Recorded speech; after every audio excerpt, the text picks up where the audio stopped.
Hey guys, welcome back to another video. I firstly wanted to say that this video, as you can see, is much longer than any that I've ever done, and that's because I decided to compile all the videos I've done this month and take the best mods of October and turn it into one full video. I figured it would be worth doing as we head towards the end of October, so there might be a little cutoff here and there, but for the most part, I did edit and organize it into categories for you to skip around and find what you want. But if YouTube allows it, I'll tag every single mod and timestamp so that you'll see every single number of mods, so you can pick which ones you want and which ones you want to skip over. So with that out the way and said and done, so you can excuse me for poor quality here because it's my first time trying this, let's dive right in.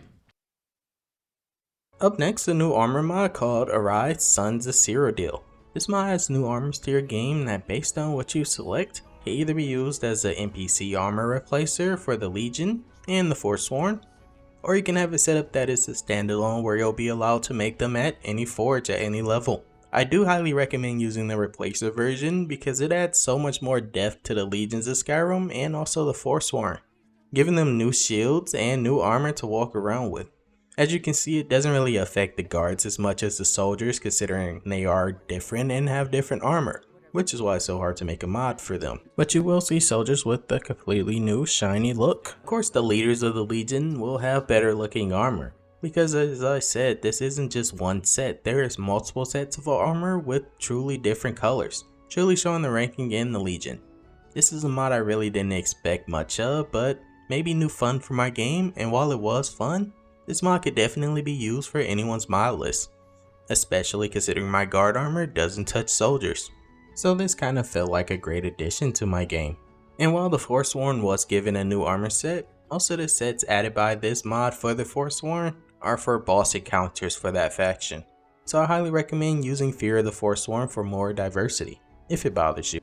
But now moving on to a new mod that I know you guys would love. This armor is called Armor of Meridia by Chakra. This mod adds a new heavy armor with ebony tier stats that is pretty strong if you think about it, and is also craftable with ebony requirements as well. This armor, as of right now of me recording, doesn't have SMP support, which means that the cloths will not move, but someone always makes a patch eventually. This mod also comes with two variants. One is the render version, which is the light version, and then there's the dark version, the Malkaran version. And you can see that this version is the evil version because the eyes are glowing red. It doesn't come with the two variants under one install, it's under the main version, so you'll either need to use either or because they both have the same ESP when you install the mod. So unless you rename the ESP, you legally cannot have both of these in your game at the same time. Up next, a new weapon mod, but a bit more fancy than what you're probably used to. This mod is called Flame Tongue, a new animated and enchanted Dwarven weapon that you do unfortunately need to have an add item menu to obtain, but if you know SSE edit a little bit, it'd probably only take a few minutes to add a craft recipe for this. The animations for this apply to the equipped and unequipped animations for the weapon, as well as the idle animations when a weapon is just equipped and you're just standing still or walking. And while you can't see this weapon in first person with little to no bugs at all, you won't be able to fully experience this mod until you're playing in third person. Just watching your character tear through enemies with the flaming sword, and when you add the dismemberment mod with this, it makes the weapon so much cooler. Although this is a one-handed weapon, it tears through enemies on an expert difficulty level like it's on novice difficulty. So this is definitely stronger than a normal Dwarven weapon that you can get in Skyrim, and it is meant for in-game.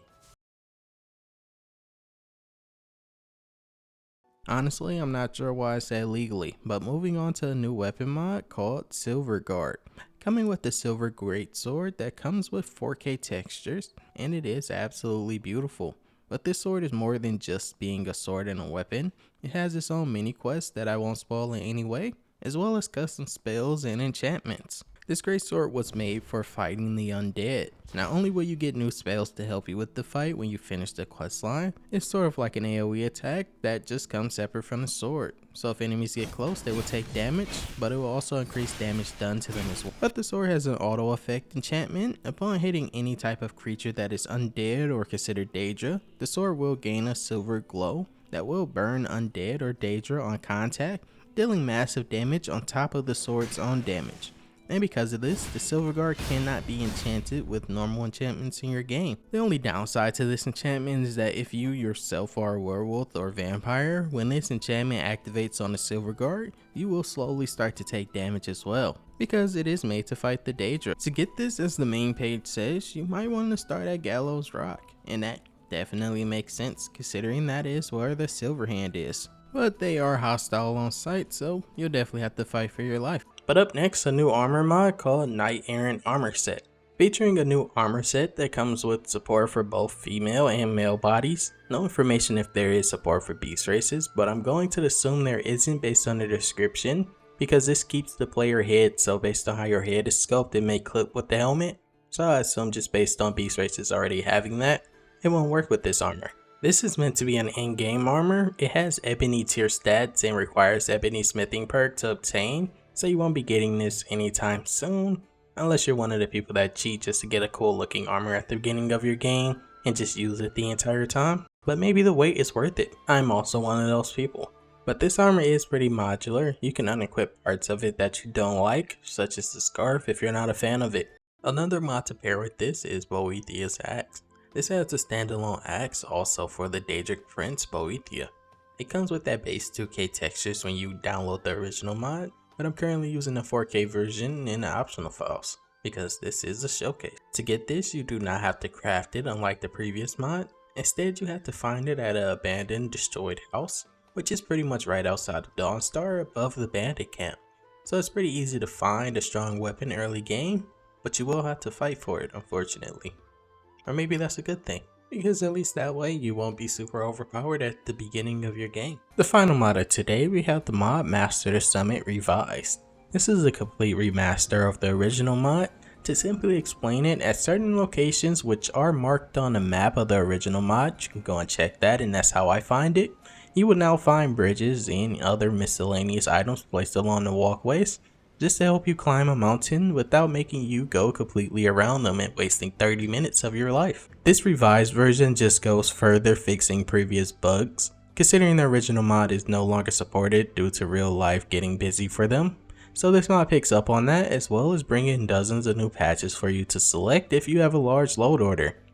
Unfortunately, they are all separate. There's no installation auto select like other mods do nowadays. Honestly, I'm not using any of the patches yet, and it works perfectly fine for me. But I assume on Modlist with over 2,000 mods, you'll probably need all of them. Based on the mod page of the original mod, there are many more locations than the one I'm showing for you to find and explore. But for the most part, I have the biggest and easiest to find locations. This mod doesn't just add a new bridge to the location that's just climbing the sky so it looks like a Daedra made it. Instead, it actually wraps around the mountain so that you can tell people were climbing this location before you. So while making it easier to reach the location, you still have to put a little bit of effort in. It's crazy, I was actually afraid to try this mod, but now it's become a must-have for me, just for the environmental changes it makes on my Skyrim. Up next, a new massive overhaul to Bleak Falls Barrow. This new mod is called Bleak Falls Barrow Overhaul version 2. And just like the first version, this one overhauls the exterior of Bleak Falls Barrow, adding more enemies to the exterior of the location and clutter to make it seem like they just got there and needed to set up camp, rather than treating it like any other bandit camp and them just guarding every single area. But what's different about version 2 is the massive changes that it makes to the interior of Bleak Falls Barrow.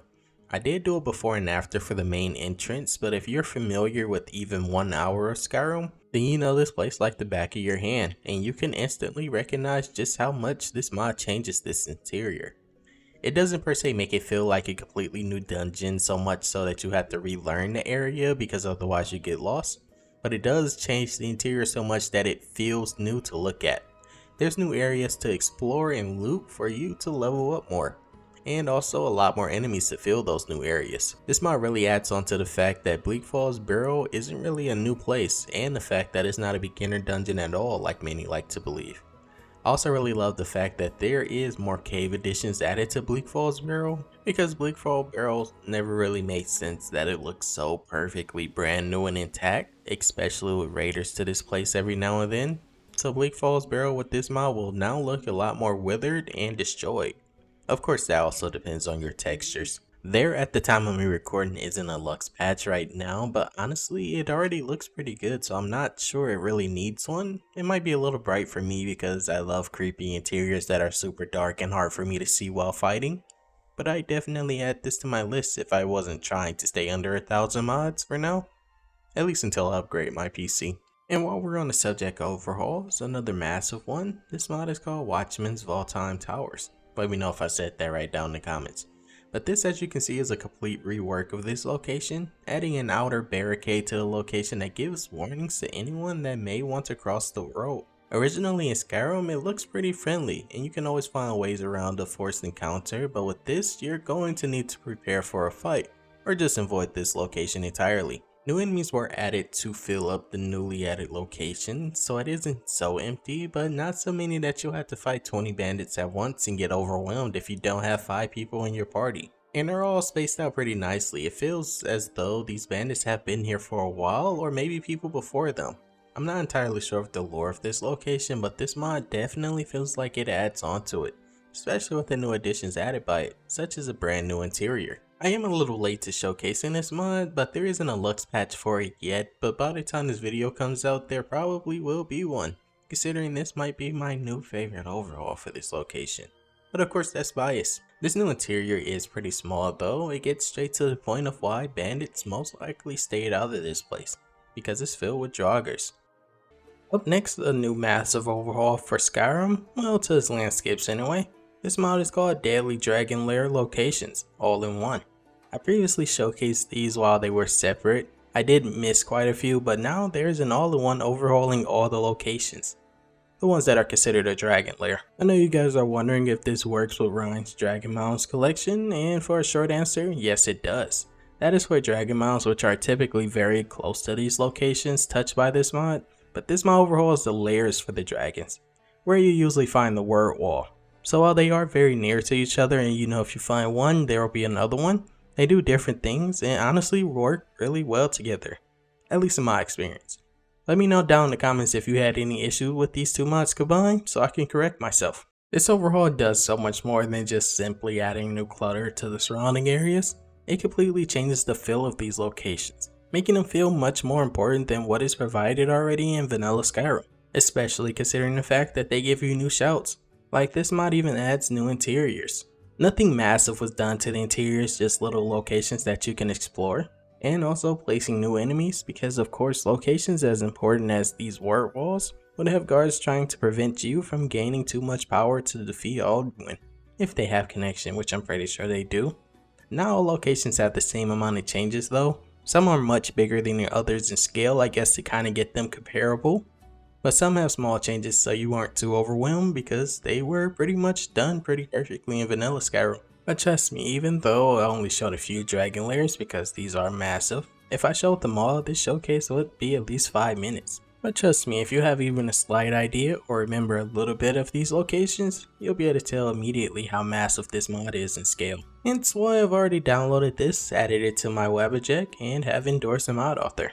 So we're gonna move on to our next mod, which is a massive overhaul to a vanilla location. This new overhaul is called Reclusive Reachcliff Cave by FuzzBeed. The Reachcliff Cave is the cave you go to for Nymir's questline in Markarth, which is pretty short usually, and it's very dark in its interior, just filled with joggers and cannibals. It's one of the most forgettable locations. But with this mod, it completely revamped this location. My favorite part about this mod is I can actually finally see in this location, because usually it's pitch black with a bunch of dust particles in the air that I don't know why Skyrim added, so you pretty much couldn't see much of anything. But this overhaul brings new life to this location with a lot more dead enemies. That might have sounded a little confusing now that I said it out loud, but every part of this dungeon was massively overhauled. It's still pretty linear though. You won't ever get lost and need the map or need to cheat to find your way, but you'll still be spending a lot more time here because of the size added by this mod. With the size of the mod like this, you would assume there's bug reports or just crashes, but honestly everything worked perfectly fine when I used this. Next up, another locational overhaul called JK's Nightingale Hall. This mod overhauls the hall starting from the exit to the entrance. It's no longer just a cave entrance, but it has a door and an actual walkway leading to the hall itself. Of course, when you first grab this mod, it doesn't completely overhaul the place. There is some changes, but you do have to do the Thieves Guild questline. And once you complete it, then things will be completely changed and repaired, and you'll see pretty much what JK had in mind for this place. I did have one glitch, as you can see, the Ember's XD floating, but that just means I had a bad load order because I didn't loot things before trying this mod. This interior overhaul though is what this haul really needed. It was honestly quite forgettable before, but now with this I feel like becoming a Nightingale is kind of worth it. If not for the cool armor, then a cool new base that feels true to being a new assassin. Most of these rooms before you fully complete the Thieves Guild quest line and repair the Nightingale hull will be completely empty. Not destroyed, but just empty. But after returning the key and fully embracing your role as a Nightingale, which I was tempted to showcase because that was kind of my first time doing it. Last time I denied it with the mod. But after doing so, these rooms will fill up with useful utilities. As you can see, there is no Lux patch yet, but based on the comments, there is one already being worked on, so will be released 100% before this video is even out. So your haul will look better than mine, unfortunately. But as long as you downloaded this mod and endorsed JK, first mod of today is Skytactics, Dynamic Combat Styles. This mod, based on the enemy and the weapon type that the enemy is using to fight you, will now fight using their advantages, which usually end up being their numbers, honestly. Just like the combat mod, Combat Pathing Revolution, with this mod enemies will now circle you instead of all charging you at one time and attacking at the same time. Now, as I mentioned, they will circle you and attack when the opportunity arises. They will no longer all attack you at the same time. And they will no longer also power attack just to get close to you, because if you use Scar, then you know that they do that 24/7, and it kind of gets boring after a while because you know it's coming. Now instead, the enemies will run towards you if they have smaller weapons, or approach you slowly if they have two-handed weapons. They'll still power attack to get close to you a little bit, but that's just to catch you off guard. To test this mod's efficiency, I actually disabled Combat Pathing Revolution, and this might work just better. And I'm not saying it's better because of mechanics, they're pretty much almost the same, but because it uses Sky Patcher to distribute these AI changes to NPCs, you will now see more diversity in the way that they fight, and you'll also see a lot of smarter NPCs without a lot of conflicts. Another plus of this mod is that it works on all versions of Skyrim. So I highly recommend giving this mod a try, because now you don't need more complicated mods to make enemies harder to fight. But now we got some gameplay mods, and the first one up is a mod called Watch Your Step. This mod takes advantage of an already big trap mod named Traps Need Trappy Reality to add a snare trap to your Skyrim, and upon getting close to one and triggering it, it will grab your character's ankle, lifting you up in the air. And after a few seconds, your character will start trying to free themselves. And a QTE will happen where you have to push W or up on the keypad as fast as possible. Honestly, if every bandit is dead around you, you really don't have to rush this. It lasts quite a while, and you only need about 10 pushes of the key. But if you're surrounded by enemies, you're pretty much guaranteed to die when you get hit by this. You can also disable the trap if you catch it on time. I mean, it's pretty hard to miss unless you're in the middle of combat and just happen to step into one. Fun fact though, enemies can also get hit by this, which works great for fighting bosses if you need time to heal. But warning, if you hit enemies while they are in this trap, visual glitches will happen, like their leg might break and bend towards their head, rather than still being in the trap, and it's honestly terrifying. Otherwise, it works perfectly. Another cool point about this mod is that the trap kinda works like enemy detection. You can't stealth past it, but if you have enemy detection turned off with console, the trap won't activate at all. The only bad part about this mod, in my opinion, is that it requires 4 new idols, which Pandora can't use for users like me. So I had to switch to Nemesis just to try this mod, but otherwise this is definitely worth it. And now we have a combat mod. Well, animations technically. This mod is called Combat Animations Overhaul, Dwarven Sphere. This mod takes Dwarven Spheres from being a single attack monster to pretty much comboing you if you're within range. They will continuously attack before repositioning themselves to attack again. While in vanilla, they are more of a hit and run kind of tactic enemy, which made them pretty weak because they were pretty predictable. You know exactly what was coming. But when you take this new mod and combine it with Skytactics, which is what I'm currently using, they will attack you continuously if you're not defending, leading to massive damage. And based on the title having Dwarven Spheres separate, I can tell that this is probably aimed to be a project, and I really hope it gets expanded on, because the Dwarven Spiders also need an overhaul. You don't really have to worry about getting jumped by them if you're surrounded by more than just one of them, They will take advantage of whatever enemy AI overhaul you are using to plan their attack, and with Skytactics, they kind of circle you and attack you. If you're using the attack modern combat overhaul like me, this is 100% a must have for everyone, just so you can't cheese the game anymore. First up today, we have the mod Edge UI, a modern Skyrim interface. I've been following this mod pretty much since the beginning, and now it has finally released on Nexus.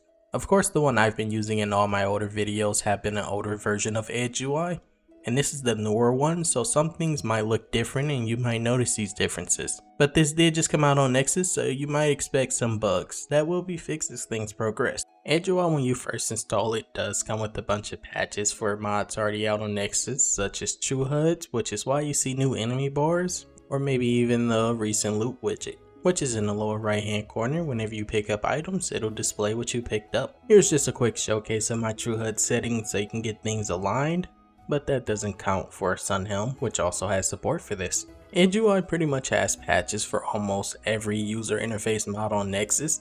I don't believe there is one for Oxygen Meter yet, which I do use, but pretty much everything else that you can think of has already been patched. And you pretty much pick these patches at the time of installing, so some of these are selected automatically, but the experience patch, if you do use that one, the auto select for it has been disabled, but you can still turn it on because the mod author is currently waiting on the experienced mod author to make an official patch. The great part about this mod is that this mod is so loved by the community that the community provided add-ons for this mod for Eugene to use and updates, and help get the user interface out faster for Nexus. I kinda love when the modding community works together instead of against each other. This user interface does require two other mods to work, which is Untarnished UI, and because it requires Untarnished UI, it also requires Dear Diary. But once you have those two installed, this is almost a plug and play. But honestly, my personal opinion, I don't recommend this UI for new modders. It might be a little hard to make work correctly on your first try, but if you're willing to stick with it, I highly recommend using this UI because it fits Skyrim perfectly. Maybe this is what we'll see in Hammerfell. Now for a new must-have gameplay mod, at least for me. This mod is called Collectibles Helper. This mod does exactly as the name suggests, allowing for you to use this mod MCM to customize which collectible quests you want to focus on and get quest markers for. Or if you prefer, you can even disable the quest entirely, if you prefer that. Honestly, I've never done the Stones of Baron Zaya quest, hopefully I said that right. But maybe with this mod, I'll be able to do it, and without stressing that I might have missed one of the stones or another collectible item needed for one of the other quests that I haven't done either. You can have this mod set up so that it will activate whenever you are in the cell of one of the collectibles. It will appear on your compass leading you to it. Or you can just have it always active on your map, letting you know the location of every single collectible item. But I highly recommend the first option, because at least with the first option, you can still play how you want without worrying about collecting the items, so you can pretty much play exactly how you want to.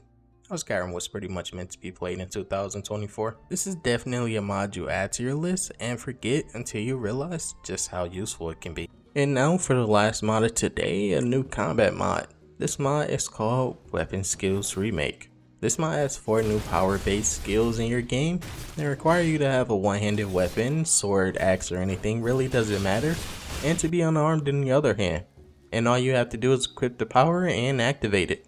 And then you'll be able to see how cool these skills are in action. They are very flashy and definitely fits the theme of high medieval fantasy that Skyrim aims to be.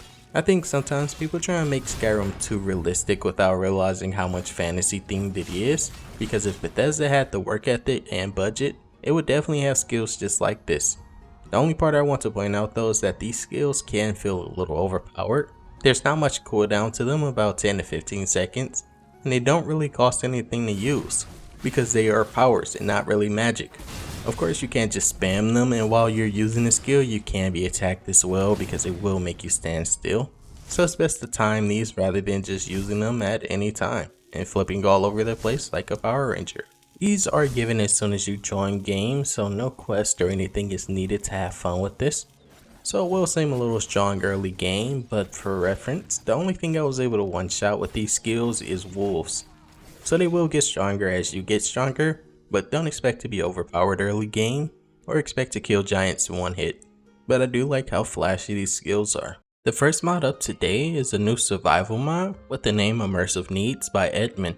This is an extremely lightweight needs system that doesn't rely on multiple other survival mods to work. This mod introduces new debuffs for your character when they are hungry and thirsty, as well as when your character grows tired, which is set at base to be 24 hours. To satisfy the needs of your character, new systems were implemented into the game, such as gathering water, which can be done at springs or wells in town, which is pretty much done dynamically because no patches are needed. There is also support for the campfire mod, allowing for the new water flask to appear on the bag if you have the patch installed, but it is not needed. And for the hunger system, new ingredients were added to your game along with the cookbook to make those ingredients. Nearly every predator in Skyrim now has meat for you to eat, such as wolves or even bears.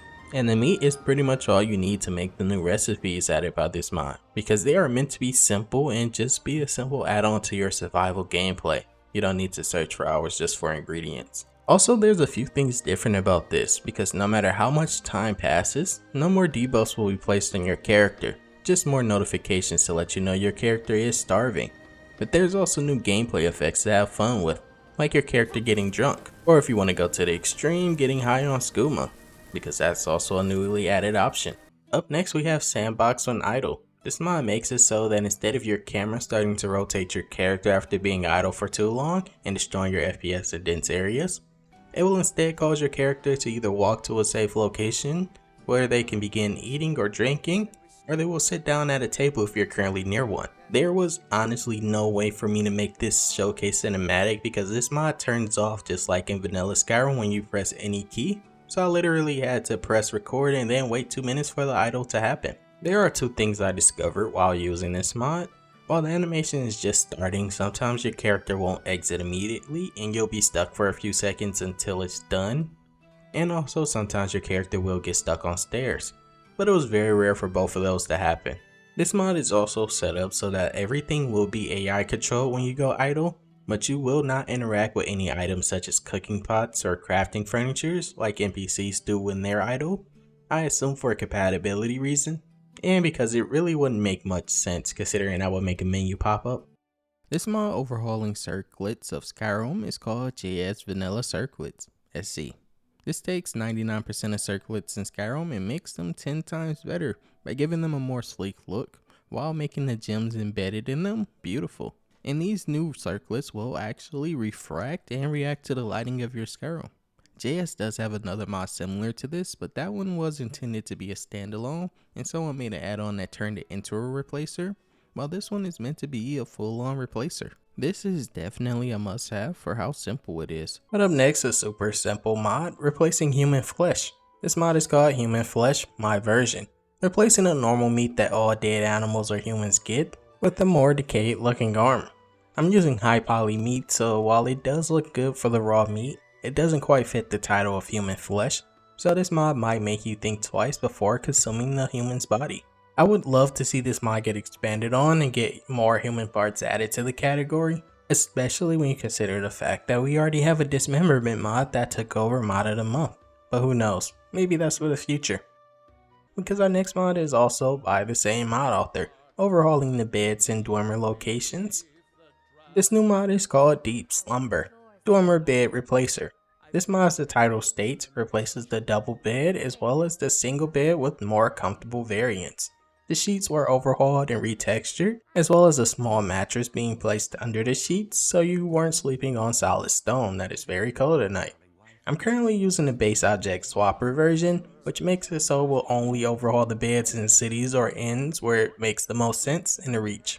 But for places like Dwemer Ruins, they will still have the vanilla ruin beds, unless you choose the main option for this mod, which will replace them all. Up next, a new furniture mod for the common beds. This mod is called Peasant Dreams, a common bed replacer. This is a continuation of furniture overhauls by Silverguard, with no common title honestly. But as you can see, this overhauls the normal beds you'll find in regular inns or just normal NPC homes that aren't rich. If you want rich people beds or just high-end inn beds, you should grab their other mod, Ignoble Beds, which I currently use right now, so this honestly just kind of completed the set for me. This mod has an optional file as well that kind of expands on it, adding support for the mod Use Those Blankets by J Serpa, which I actually highly recommend to use with this. The only disclaimer I can give about the Use Those Blankets patch is that it only works with the base version where every cover is the same color, but there's a second option for this mod, using base object swapper to add color to the beds. So essentially you can either let NPCs use covers and yourself if you have a mod for it optionally, or you can get the color variants. Maybe one day we'll get a patch that lets us use color variants with Use Those Blankets, but for now it's one or the other. Up next, a brand new follower that I did happen to miss, so I went a little bit back and found it. This mod is called Raja, Immersive Voice Khajiit follower. I have misplaced a gem of great importance somewhere within this city. It is not just any gem. It holds significant value to this one. The quest to recruit this follower is quite simple. You just have to find his gem in one of 2 locations, and then you will venture together to another location that I won't spoil in this video, but still a very simple quest to obtain a very loyal companion. I really love the fact he has broken teeth, honestly. You have the gold, and this one does not wish to burden you further. But if you wish me to stay, I will. He's voiced pretty well while also having his own combat approach, and also combat quotes while fighting. Not that I'm saying he's the best fighter though, but he does try, and he's kind of tanky. It takes a lot for him to go down, well, at least against bandits on legendary level. There is a lot more to this follower that I didn't really want to spoil, but I highly recommend trying him because he has more quests that you can complete with him as you travel and gain his trust, and opinions on the quests of the game that you complete and their outcome. Up next, a new NPC overhaul, but just for the nameless NPCs this time. This mod is called Pan's Nameless Witches. This mod replaces all NPCs with the name witch or the class of a witch, if you happen to be using a name replacer like I usually am. And because it is Pandorable, they all look really amazing, honestly. This might get expanded on in the future, but as of right now, of course there isn't thousands of variants, so you might run into the same one a few times. But I do believe it's worth it because it's rare to find a mod that actually touches NPCs that are killable. Even though there aren't many variants of witches that are male variant, there are over 20. Witches aren't really that abundant in Skyrim anyway, so you really shouldn't have any issues of fighting twins at the same time. The best part about this mod though is the fact that it doesn't require any other mod besides a good looking skin replacer. Plug-in plays are always the best kind of mods. But up next, another simple mod. This mod is called Follower Dialogue Expansion, Faendal. This one is a very simple one because Faendal is already recruitable as a follower, so you don't have to worry about your immersion being broken. But this mod instead adds more dialogue to him about his past and how he ended up living in Riverwood. To get to this dialogue though, you do have to complete his and Sven's quest first, and then the extra options will appear. So I assume that Sven will be next for the follower dialogue expansion since Faendal was just done. But here's some dialogue so you can see firsthand what you'll be getting with this mod. But my family moved to Skingrad eventually. The Thalmor weren't exactly benevolent rulers, you see. Not that the Emperor was a saint, but at least he didn't confiscate the wealth of anyone he disliked. At least back when we moved. I remember the trees, a few faces. This new mod overhauling dragons, just called Dragon Special Edition by Fourth Unknown. This just came out, and I know that because this touches dragons, it's going to hit the top of the trending page, but it must be shown here also. This mod almost overhauls every dragon in Vanilla Skyrim, but a few were left out on purpose by Fourth Unknown, due to them having their reasons like having a life unlike me. But the main name dragon, such as Alduin, has been overhauled with this mod, while still keeping each of their unique colors, and what truly made them unique in Skyrim has also been brought into this mod. This mod was months in the making, and the finished product is absolutely stunning. So it goes to show what Fourth Unknown can do if they take their time. I can't wait for someone to make a 16K upscale textures of this, for whatever reason people use that. I usually use Majestic Dragons, which is an add-on mod for dragons that makes them massive, but this is the normal portions that you would get when you first install Tongue SSE. And they already look menacing enough as is, so I don't think more is needed to be added onto this. But they do use their own unique skeleton, and that is because it will overwrite other mods that touch the skeletons of dragons. You'll see the overwriting in your mod organizer. But you can overwrite with this or let the other mod win.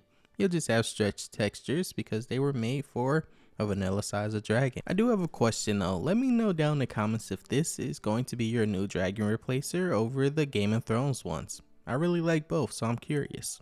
Up next, once again going back to Haymar's Rest, this mod is called Orpheus. Adding a truly evil vampire follower to your game that you kinda have to put in work for to obtain, because upon entering Haymar's Rest, there is currently a massacre happening. Basically the Vigilant of Stendarr versus vampires. And the best part is that the Vigilants are neutral, which means that when they're done attacking the vampires, or if the vampires win, they will start attacking you next. So you could just run straight through. It would seem I have an audience. Tell me, Nordling, have you come to join what little remains of your brethren? Or is it that this feast drew some unwanted attention? What's unique about this encounter is that you can choose to actually kill Orpheus or kill the Vigilant that is hunting him and recruit Orpheus. The mod I recommend to pair with this to take him to the next level is Iki's Orpheus Visual Overhaul. It completely transforms him while keeping his unique vampire appearance. He kinda reminds me of Nosferatu, to be honest. But heads up about Orpheus, he is not your friend. If Skyrim was a modern day game where choices mattered, I wouldn't be surprised if he tried to kill you at the end or in the middle of the game. And he openly admits this every chance he gets. He will never become your friend. But he is very useful in combat. He's not exactly tanky though, but he does deal great damage. He also comes with his own custom spell that allows for you to summon him, just in case he gets stuck somewhere, and if you don't use Simply Order Squad, which also has a follower summon feature and is pretty much the main reason I use it. Orpheus to me is definitely a new take on what followers are in Skyrim. Give you all the information you wanted. Oh, I know. I'm merely curious if you'll start telling me about your gods again. Who was it you said? Stendarr. Speak up! I can't quite hear you. Stendarr. Ah, yes. Stendarr. How quaint that you've developed these gods. Alas, I've grown rather tired of you. Don't. I can still... No, I think not.